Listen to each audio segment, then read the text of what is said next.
আর আমার কাউন্সিলরশিপ যদি আপনারা চ্যালেঞ্জ করেন, এটা একটা লজ্জার বিষয় ভাই, এটা একটা লজ্জার বিষয়, because I get qualified in every sector, ঠিক আছে?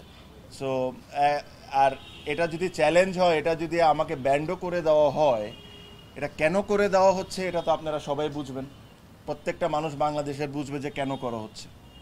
যে জিনিস যে ব্যক্তি জমা দিয়েছেন সে কোন ক্লাবের কাউন্সিলর, সে কোন ক্লাবের কমিটিতে আছেন বা কোন ক্লাব ওন করেন, আজকে ওখান থেকে কেউ দাঁড়ায় এসে আরেকজনের নামে অভিযুক্ত করতে পারবেন? এখানে তো একটা অথরিটি আপনার লাগবে।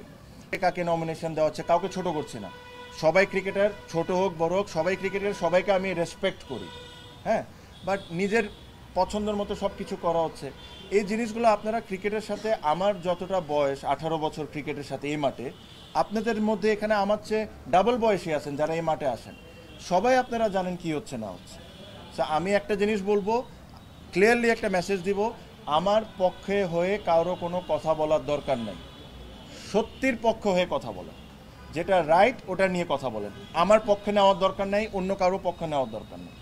যদি আমি কোনো ভুল করে থাকি অবশ্যই এটা তুলবেন, কিন্তু আমার সাথে যদি কোনো ভুল হয় এই জিনিসটাও তোলার দায়িত্ব আপনাদের। এটা তো আমি এখন এই জিনিসটা বলতে পারবো না। আপনি আমাকে পার্সোনালি প্রশ্ন করতে পারেন যে আমি নির্বাচন করব কি করব না। আমার প্রশ্ন করা হলো যে আমাকে নির্বাচন করতে দিবে কি দিবে না, এটাও তো একটা জিনিসটা আপনার দেখতে হবে। ঠিক আছে, থ্যাংক ইউ।